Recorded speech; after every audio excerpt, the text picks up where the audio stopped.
अगर आपसे कोई पूछे कि दुनिया का सबसे पहला एरोप्लेन किसने बनाया तो आपके माइंड में सिर्फ एक ही नाम होगा और वो है राइट ब्रदर्स, जो कि बिल्कुल भी गलत है क्योंकि दुनिया का सबसे पहला एरोप्लेन राइट ब्रदर्स ने बनाया नहीं था। So let's find out what is truth, who made first aeroplane.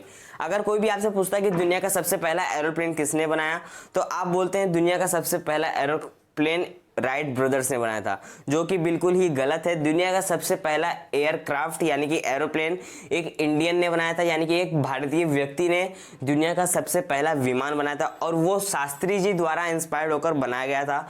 लेकिन उस विमान को बनाने वाले का नाम था शिवकर तालपड़े। शिवकर तालपड़े एक महाराष्ट्रियन थे और वो मुंबई में रहते थे। उन्होंने 1895 में सबसे पहला हवाई जहाज बनाया जिसका नाम था मारुत शाखा। मारुत शाखा दुनिया की सबसे पहली विमान थी और ठीक उसी के 8 साल बाद राइट ब्रदर्स ने एयरक्राफ्ट बनाया 1903 में, जिसे आज भी दुनिया का सबसे पहला विमान माना जाता है। पर ऐसा क्यों? क्योंकि जो 1895 में बन चुका है उसे हम ना मानकर 1903 की राइट ब्रदर्स वाली एयरक्राफ्ट को हम दुनिया का सबसे पहला एयरक्राफ्ट बताते हैं।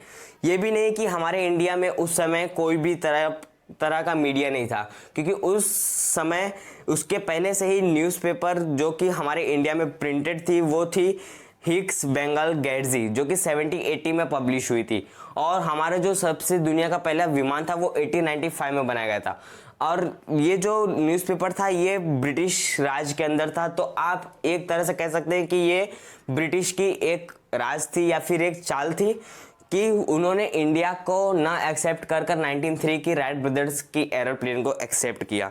अब भले ही हम कोई भी पेपर में ये लिख कर आए कि दुनिया का सबसे पहला एरोप्लेन राइट ब्रदर्स ने बनाया, लेकिन हमारा दिल जानता है कि दुनिया का सबसे पहला एयरक्राफ्ट बनाने वाले का नाम था शिवकर तालपड़े, जो कि एक इंडियन थे। So to proud be a Indian. और ऐसे ही अमेजिंग नॉलेज के लिए इस वीडियो को लाइक कर देना, शेयर करना इस वीडियो को, ताकि हर इंसान को पता चले, हर भारतीय को पता चले कि दुनिया का सबसे पहला एयरक्राफ्ट बनाने वाला भी भारतीय था। और सब्सक्राइब कर देना इस चैनल को। सो मिलते हैं अगले वीडियो में।